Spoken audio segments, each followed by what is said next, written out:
Welcome to the Body and Beyond podcast with Alice and Gina.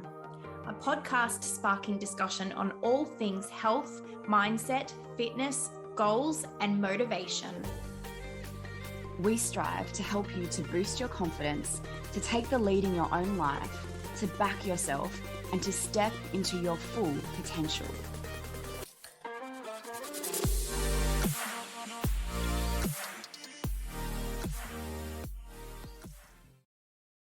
Body and Beyond is proudly sponsored by The Seed Cycle. The Seed Cycle is a beautiful female-founded Australian company.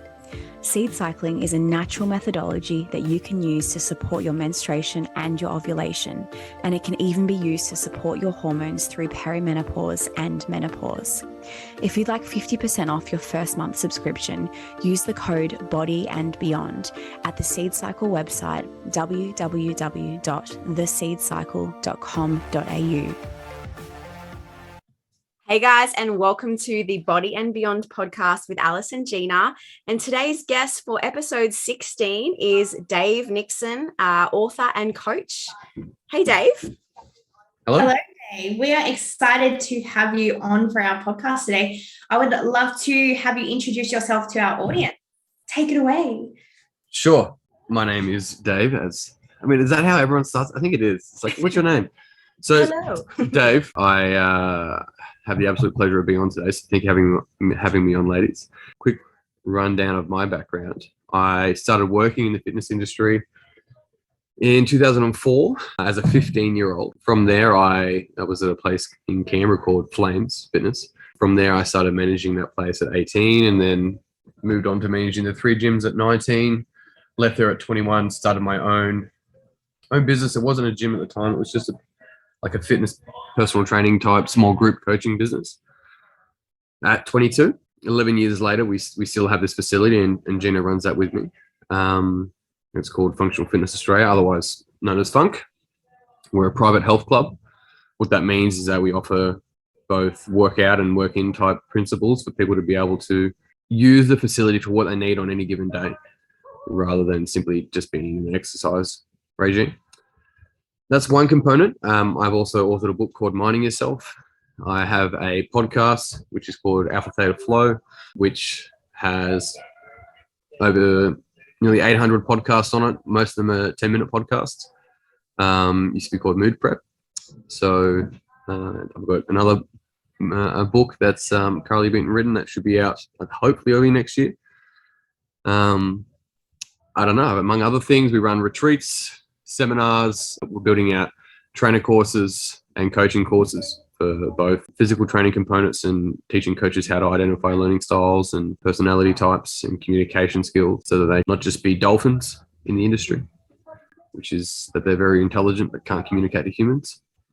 So there's a bunch of different things that we work on there in my background, but that's nearly 18 years of experience in a minute and a half. So you've had over 800 podcasts now. And how would you say your podcast has evolved from being Mood Prep and now into the Alpha Theta Flow podcast? So I suppose it's probably important to know how the podcast started. About 6 years ago, my videographer, who's also a really good friend of mine, he was extremely patient as I fumbled through trying to do some sort of video, audio, social media type work. He was a friend of mine from high school. And he was extremely patient with me and was very, very generous with his time and somewhat, I suppose, coaching through that process as well. And so he passed away in a car accident quite abruptly as I delivered that information to you all. And I didn't know how to deal with that. It never happened to me in my lifetime before of having someone go so quickly. And I thought about the conversations that I had with him, and I thought about what would be the best way to honor him. And so I did a video a day for a year, just a quick like Facebook Live or uploaded a video, which was, I sat here in the gym like for nights that like he's here at 9:30 p.m. being like, oh, let's just try again tomorrow after like hours of doing work together. Poor fella. And, actually, funnily enough, on the night before he passed, he asked if, I wanted to go to the movies with him. It's something that he absolutely loved. And so he loved film. He loved movies. He loved anything to do with it. And so that was what I did. And I did that for a year. It's probably still on Facebook, I think, if you were to search the hashtag Alex's Legacy. And I did that for a year. Then I asked anyone that had been watching for majority of the year, what would you like to see? And so they said a podcast, and so I started doing a podcast called Mood Prep, and that was a 10-minute podcast 5 days a week. It was a really, really simple and easy way for me to basically journal, for me to have to learn more things. So I'd have to be able to go, what am I going to be talking about this week, and do more research and do more learning and learn to talk through my own thoughts. And yeah, so that evolved. It evolved from Mood Prep, I think, so Alpha Theta is in reference to brainwaves, actually. And so we've established, and I say we as in a greater society has established, that when someone's in what they would refer to as a state of flow, then there is a balance of alpha and theta brainwaves, which is at certain hertz. And so it's this awareness yet complete sort of almost disconnect, but not in the word of how a lot of people may use it from trauma. It's disconnect as in there's no gap between them and their environment. And so that's where that alpha theta is. And so that's where alpha theta flow comes in to speak. And that's where a lot of the work that I do now is looking at the physiology and psychology of how people can show up, or authentically for them, so to speak, but more so showing up. And I think that's probably the basis of today's conversation, with intent and meeting the moment. So, and really the podcast evolved into something that the podcast is like just an extension of the conversation, but giving people the tools or resources that they already have within inside themselves to be able to show up, and be more present more often. And bringing this kind of theory or methodology to coaching as well. So we, apply a lot of this into the way we coach at FUNC. How would you describe that from a coaching perspective, bringing more intention to training and coaching as well? It's an interesting conversation, because I think something that's worth noting is then what's the difference between training and coaching? Mm-hmm. And so they're different fields, and majority of the time in the industry, people slap the word coach on their shirt and they're fucking sweet, ace, I'm a coach. It's like, well, coaching is actually a completely different field. Even in the sense of a sporting team, the coach doesn't really, like at a professional level, the coach is not the trainer. And so training is actually teaching people skill. So that could be, in a workplace environment, there's team training in that space. But from a gym setting, training is actually, helping to transfer a skill or develop a person's skill. Coaching, you could almost think more is the way that we communicate, the way that we work with individuals, but also coaching is holding the coachee, the subject, as the professional in their subject, which is them. And so that's where on the floor, training/coaching is probably more realistic and more accurate than simply calling yourself a coach and then creating codependencies because that person needs you there to be able to do the work and so forth. And so that's a really disempowering space. And that's unfortunately what a big part of the fitness industry does unknowingly. I've been a part of that. And I think that at some point I was like, hang on a sec. So I get these people results, but if I remove me from the equation, then the results go away. I'm superficially solving the issue that I'm actually also kind of perpetrating by, let's help you lose weight. And then becoming, I'm being somewhat motivational or so forth. But really what I'm doing is creating codependence. And that's one of the most disempowering things. And it's in the face of being empowering, because we look at the results that we got, sort of. So, unfortunately for a lot of people, we're sacrificing progression for short-term results. And so then that's called marketing in the fitness industry. And so coaching is really making sure that we're actually working long-term with an individual and maintaining that they're the expert in their subject, because I can't get a gauge of what they sense, like their kinesthetic sense, their kinesthetic intelligence. That's their job. And so a healthy role of a coach/trainer, trainer/coach in a gym setting is to help that person develop their kinesthetic awareness, as opposed to just following the exercise technique cues of my standards of what a barbell deadlift should look like. Doesn't actually teach that person how to match tension to task outside of the gym. So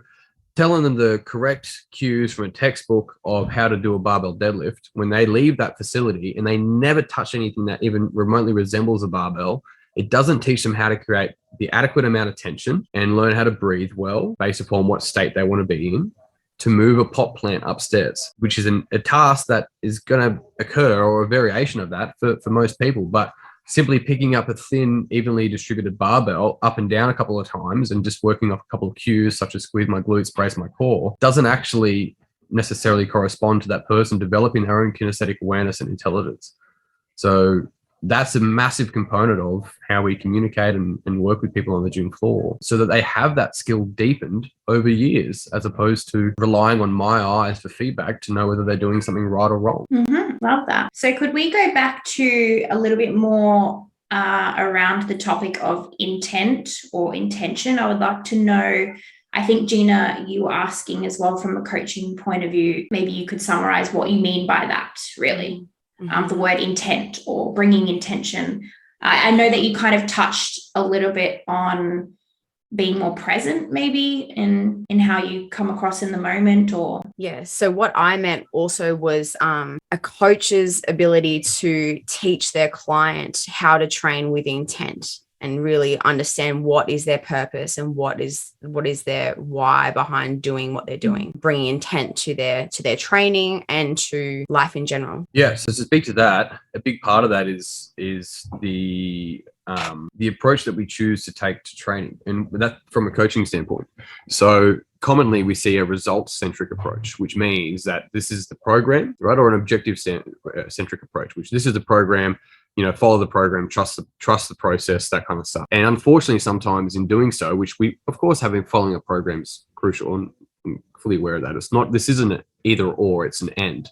Looking at that, it's like helping that person learn how to have a program that they are following and then have flexibility and bandwidth within that for themselves. Because if we're working, like you can see it a lot in powerlifting, and I think some powerlifting examples where they use RPE, rate of perceived effort, that's a decent model, where it's allowing you to go, how am I feeling on any given specific day, and what's the reason why I'm doing this? Like, what do I want to get out of this? This is my workout, not just because someone put it on a whiteboard and they said, this is a workout and this is what you need to do. But this is my workout. What do I want to focus on? What is it that I want to get out of today? And part of that could be simply just learning to nasal breathe through this movement and letting that be the pace. And why would we nasal breathe? Well, that's obviously another whole conversation, but it's a lot to do with being able to manage state and manage becoming efficient and a whole bunch of other benefits that go with that. But the intent is allowing that person to learn that, are you doing this just habitually, reactively, because you think it's at some point you're going to feel good? Because if you're doing this based on a condition in the future, the difficulty is that when you get to that future, you're going to, it's always just push further down the road. So this is your workout today. What is it you want to get out of this workout? And traditionally, people find that very difficult to begin with, because it's sort of like, I just want to have a good workout. But over time, like anything, it moves from general to being more specific. It's just like, I just want to leave today where it is, and I just want to be in my body as I move. Not habitually, as in when people often talk about how training is, they train hard because then they basically silence their head. They're putting themselves in a fight or flight response. And so it's a band-aid of what's going on for them mentally. And this is why we need to look at physiology and psychology and subjective objective, rather than just trying to solve subjective issues just by exercising really hard. I'm all for exercising hard, but it's got to be deliberate. It's got to be like, what role is this playing in my life with all these other things that I'm doing, as opposed to this solves the monkey mind that's going on. And so you can, just to speak quickly to that, you can absolutely still train intelligently hard while focusing on your breath like you would in yoga or meditation, and your body senses, without having to go into a fight or flight response, which is a significantly, greater deliberate, conscious intent for a workout than it is to simply blindly flog yourself so hard that you forget tasks that you got to do or something, like, whatever it is you're doing, feeding the kids. But yeah, so it's the kind of thing where looking at building intent versus, and I know this conversation's around intention and attention, and I'll give you a story on that later, but it's making sure that you're doing this deliberately and you know why you're doing it. I can definitely relate to that. That's something that I actually really love about going to my yoga, is because it's the one thing that they are quite big on when you enter the room. It's, what is your intention for today? And originally you might think, oh, I'm going to yoga. And when I started, this is what I said, stretch, get more flexible. And the instructor would say, no, what is your intention? Why? What do you want to get out of today? Why are you here today? And, after time, that became such a huge range of things for me, like entering into a class and actually thinking about, well, this is how I feel when I enter. How do I want to feel when I leave? Like, what am I here to do? And I realized after time, it wasn't to get, stretched, but there were so many other intentions behind that. that you can get out of what you're actually doing than just the physical aspect. So for me, it could be, stress relief, breathing, a lot of the time focusing on breath work, or it might be to calm my mind. There's so many different things, and so now for me, I can definitely relate to that, walking into a class and thinking about what my actual intention is for that day and for how I feel that day, and bringing that to what I'm doing in the yoga class. So it's interesting. Like, that's something I definitely learned through yoga, though, as opposed to my general training. And I guess being a competition focused training as well, that's definitely something I've learned from yoga. Yeah, absolutely. And it's, funnily enough, it's from like an Eastern approach, right? Yoga is an Eastern, not a Western approach. Whereas, Western approach wants to break everything down into spreadsheets and the sciences and all this sort of stuff. It almost loses the actual human in the conversation. And so it becomes result centric as opposed to person centric. And so this is where, for you, and that's integrating all of the spreadsheets and the data and that as well. But you aren't a spreadsheet. You're not data. There is a whole you there. And that's where one of the most beautiful things I remember hearing through my coach training was lose your mind and come to your senses. And so one of the things around that is like to fuck the monkey mind off. But you do that not by going into fight or flight. You do that by, like you mentioned, just coming into your body, coming into your breath, being able to sense your body. And yoga and meditation are absolutely fantastic ways to do that. And if you can grab those same sort of skills and you apply it to your physical training, then it can take on many different facets. And this is where the word intent's crucial, because intent can be something that is both this nice, soft, feminine approach and this quite driven, masculine approach. And I'm not saying women and men. I'm saying that strength training has that in it. And I think there's a real importance to be able to also carry that across into what's my intent today. Could you tell us a little, Dave, about, sorry if this is a little bit off topic, but I would like to dive in a little more about minding your business and a little bit more about the book. Minding yourself? Minding yourself. Sorry. Yep.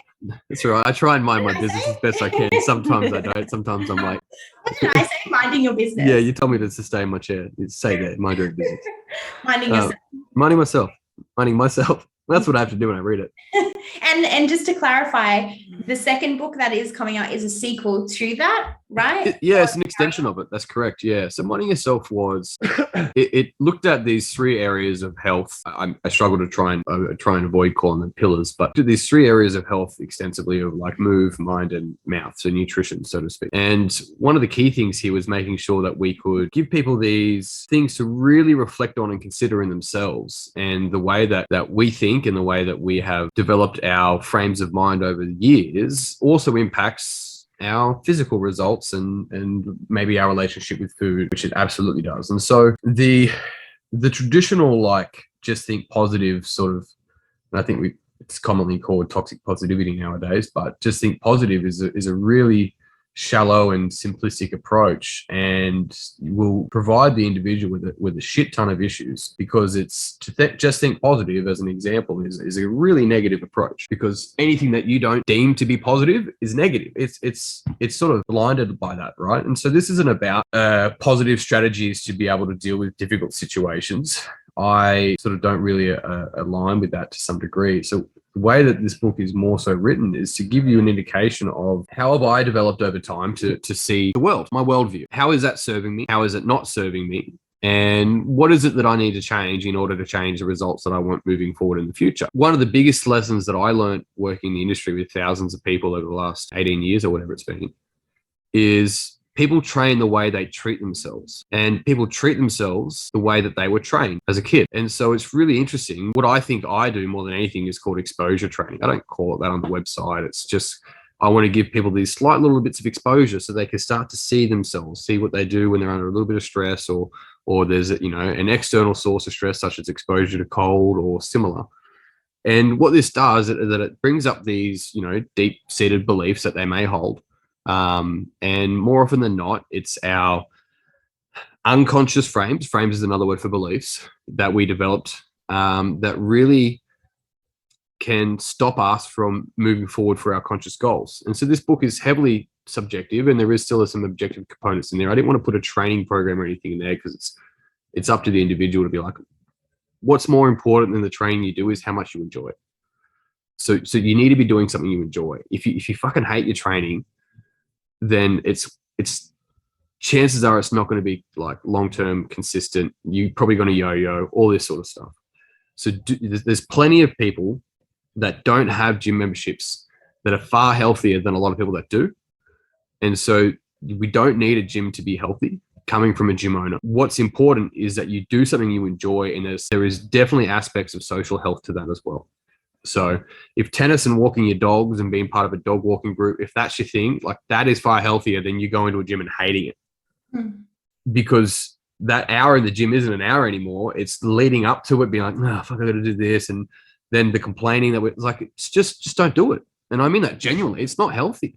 If you were like that with a friend, if you had a friend like that, you would be like, oh God, I got to hang out with this person for an hour. And then it's like, what kind of friendship is that? That's not a healthy relationship. And so the people have that with training. They have that with food. They have that with people in their family. And so the book was there to be able to give. I was going to say just on that quickly, it's interesting because as well, sometimes an individual's experience of the gym in inverted commas was a non-desirable, like a negative experience, right? So also when someone has, when they've had an unfortunate or negative experience, that maybe contributed, that maybe multiple factors that contributed to that. So it's not just one size fits all necessarily. Totally. The other thing to add to that as well is the great point, Gina, is find a gym that you enjoy. Yeah. That ticks the boxes of what you're looking for. So. And sometimes it's people not being comfortable with being uncomfortable, the discomfort of training and their experience brought up a negative response, when really it could be slowly acclimatizing yourself to that discomfort or training in a slightly different way that is more comfortable. Yeah. So you obviously spend a lot of time with me, Gina, as well, because this will probably sound familiar, but I sort of assigned to a couple of different things than what's probably traditional in the industry. An example of that is I don't believe anyone really self-sabotages. Right. And the reason being is that it depends how we use the word self. So let's use the word self as like an authentic version of you. Okay. But that self also includes all of the unconscious beliefs that that aren't in your awareness. I'm using the word unconscious as in unaware. And so you have a conscious goal and you're going to get close to your conscious goal, and then you sabotage it, inverted commas. And you're like, I keep on self-sabotaging. It's like, probably not. You're probably ego sabotaging. And what I mean by that, and ego is not, I'm using that word in a negative sense. Ego is just our personality structures. That's how I'm using that. Is that if you have a belief or a frame out of your awareness that is in conflict to you achieving your conscious goal, it means that if you achieved your conscious goal, you would actually be sabotaging the frame and belief that you hold to be true out of your awareness. And so it's not really you're not self-sabotaging, because then we're looking at the wrong issue. The issue is that there's some software, old software that once served a purpose that is no longer serving a purpose, and it's stopping you from updating your current hardware. And so this is where we need to go into that software. And this an example of this could be somebody continues to self-sabotage, to use that example again, at the gym. They're trying to get fit, but they don't. But for them, none of their family grew up healthy and fit, whatever that may mean, but guys get a general gist of it. And so whenever they go to family catch-ups, outings to see their parents, there's always these sort of snarky little negative comments, kind of passive. And so it's almost like if they did become healthy and fit and who they really wanted to be consciously, they would be ostracized from the family and they would disappoint their parents. And so the pain of doing that is actually far more than the pain of the frustration at themselves. They're just not aware of it. And so this is one of the challenges of looking at this and going, there's so many reasons of variations of why we may not be doing something, and we're looking at the wrong issues. So we're looking at going, I just keep on yo-yoing. I just keep self-sabotaging. I'm not following my program, and all these other sort of, let's call them identities, come up where it's just like, well, hang on a sec. What's the positive intention for you? And this might sound counterintuitive, but what's the positive intention for you for not achieving your goals? How are you benefiting by not achieving them? And if we're brave enough to go in and be honest with ourselves and go, well, if I don't achieve it, how could that be benefiting me? It's just like, well, I guess I get accepted by my family, even though I don't really want to be accepted by them because they're not really healthy and they're kind of judgmental, but they're my family. right, here we go. Maybe we're onto something here. Maybe this is the issue that we're looking at, rather than I'm just not motivated, or, I keep yo-yoing, so to speak.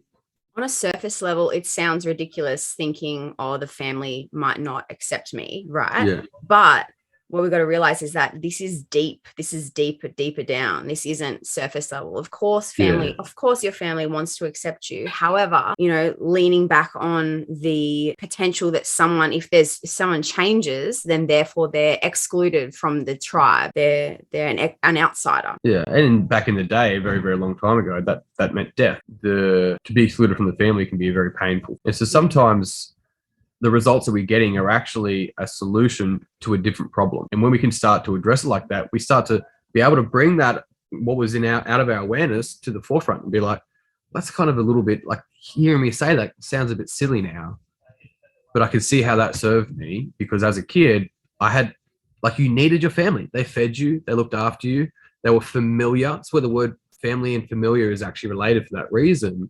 And so if you were to get rid of that, then it's this whole new reality, whole new map of reality, which is extremely scary. You're out on your own. And so could it make sense that somebody would stay overweight and unhealthy for the sake of not being ostracized? I would argue, yeah. When we just beat them with more spreadsheets and pushing harder in the gym, it doesn't work, because they're going to, guess what? Self-sabotage. There's these sorts of things. So the book is written for people to be able to read through that, reflect on that, and they've already got all the fucking tools and resources. There's nothing that they need outside of them. As you grow and learn, of course, you add to that toolkit of strategies or whatever, but the problem exists in you, and the problem was at one point a solution. And when we can recognize that at one point it was a solution, then we can start to it starts to lose its power and pull on us. And we start to be able to start consciously choosing how we want to show up. What's my intention for today? And people can call this healing. I think that's a nice word to sort of help explain that. You don't have to have a terrible childhood to not have things to heal from. And it becomes powerful, because now you're not acting, I mentioned before, habitually. People go, oh, it's just natural for me. No, it's habitual. It might feel natural, but the more that you keep saying it's natural, the more you won't change it, because it's nature, not you. And so it's habitual. I'm reactioning a behavior. When we can start to see this, we start taking ownership of what's really happening for us. And that's where your fucking power lays. That's empowerment. And that can be what's so powerful about taking the time to and look and dig deep for these beliefs that are under the surface. They're the ones that aren't necessarily in our awareness. And once we find them, like Dave said, they lose their power. You can start to rationalize and look at them a little bit more, and they're not as hidden or under the surface. Yeah. So for our listeners, if anyone is listening to this podcast and thinking, or maybe they've just, never thought about this before, obviously Minding Yourself covers a lot of this, your book, but is there any other suggestions or things that or advice, or just sort of ways that you could encourage our audience to be able to start looking into their intention or exploring this more? Like, where would they start? Podcasts, what advice do you have in the way of that? Obviously there's my podcast as well, and I say that as in like there's hundreds, 10 minutes. You're not meant to agree with everything. That's not how life works. Take it with a grain of salt. After 800 podcasts, I definitely say things that someone would disagree with. So there's that, and that's free, right? One of the first models, and we use a lot of models for our understanding of how we may think and why we may do what we do. One of the models we use as our, let's call it a personality type indicator, is called the Enneagram. And it's a little bit different to the traditional Western style, more, I would suggest, rigid type personality indicators. It would be situated more as what's called a psycho-spiritual model. Unfortunately, the word spiritual can sometimes lose its true essence of the word, but it's literally looking at you both as the psychological structures that you have and the core being that you are, that can show up in any given moment in its full presence. And so the Enneagram, you can do what's called a Rahidi test. I'm sure Jenny can put this in the notes. Rahidi just stands for Riso Hudson, the two guys that are more modern day forefathers of the Enneagram. Riso Hudson Enneagram type indicator. It takes 40 minutes. I think it costs like $12 or $14. And that'll spit out a bunch of results for you. Not that you are. It's not about that. A, it's an indication. But B, it should give you you should be able to learn this model and type yourself and go, these are the things I do under stress. Right, I can see that. And these are the things I do when I feel secure. Great. And so how do I then, it ends up being its own personal development model. How do I then start to become aware of these old behaviors and reactions, right? And then start to over time choose to move forward from that. So there's definitely, those are like some really simple, easy, affordable ways. The fastest way is coaching, one-on-one coaching. I remember going through and doing all my study, and Gina did the study with me in the coaching room. And I did a shit ton of one-on-one coaching with them for a bunch of different reasons. And it is absolutely the fastest way, because a very, very skilled individuals holding up a mirror and showing you all of the stuff that's coming out that you may not be aware of, and I definitely wasn't. So that's the fastest way, but it's obviously it's on the other end. It's, you know, you're paying $150 minimum an hour. You're investing that in yourself. Like, that's the other thing as well. So there's a couple of different avenues to begin with. Free podcasts around that sort of stuff. I would be mentioning multiple books all the way through that podcast. Okay. But the first thing is otherwise do the Enneagram, get that indication of understanding yourself better. Of course, my book, Minding Yourself. That people start from the beginning of the podcast, or can they just jump in sort of anywhere? Yeah, I think anywhere would probably be whatever sort of tickles your fancy, because there's so many topics. I definitely wasn't skilled or procedure enough to build 1 to 770. It's like, no, go back to 1. Imagine that. Yeah. So it's not your question, just if I had the skill set to do so. So it was, and obviously I grew and changed during that period. So I expressed things differently during 3 or 4 years. So yeah, so there are probably a couple of different avenues that I would really recommend. But if you're after change and assistance, then it's finding a coach, and most people listening to this, Gina is very skilled in that area, like myself. But it's also a powerful thing about coaching is that it's finding out what the person wants. And then if you as the coach, me or Gina or the next person, is the right conduit for it. If we're not, we need to refer. So they're probably the couple of different pathways that I would recommend to start with. And then if you go through that and you have specific questions, I'm more than happy to answer them and point in directions as well. So alternatively, you can come to one of our retreats, which I am doing, and I'm very excited to be going to one of your retreats at the end of June, I believe. So yeah, it's a 2-day retreat, which we look at the physiology and psychology, and it's actually a heavy basis of what my next book is on. So, oh, great. Awesome.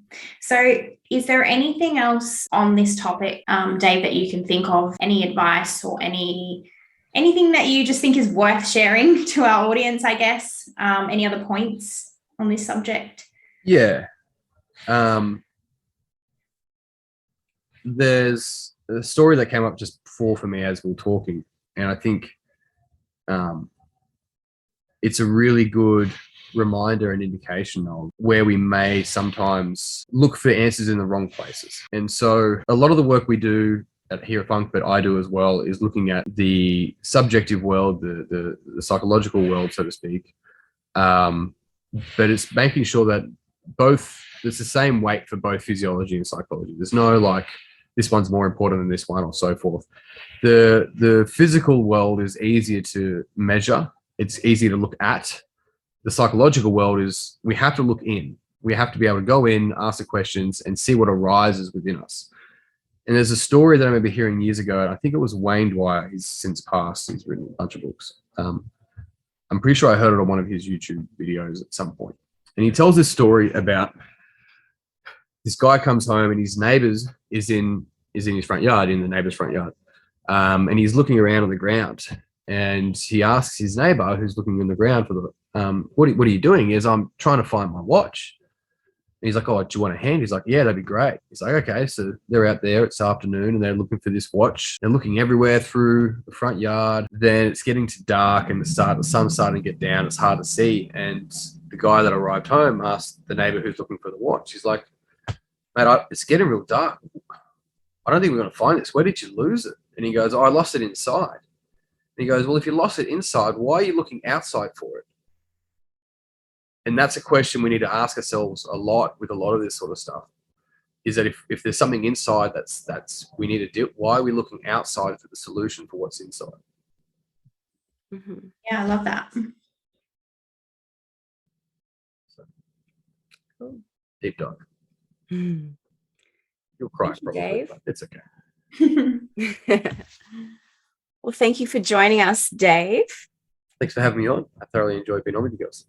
Yeah. Yeah, I think that's a really important topic to share with our audience, definitely. So, and there's a lot that they can take away from today. I think we can add some of those suggestions into the notes for sure. Yeah. It is the Body and Beyond podcast, right? Exactly. So these are important discussions for people to self-reflect and find out what's really important for them and what they want to do. Mm-hmm. Yeah. Awesome. Well, thanks, guys, for listening. Thanks for tuning in. And thank you, Dave, for joining us today. My pleasure. Thank you very much for having me. Thanks, Dave. See you guys.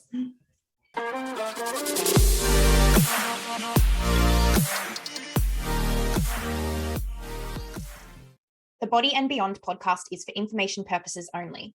This podcast does not constitute advice or services, and the statements and views of the hosts and guests are not medical advice.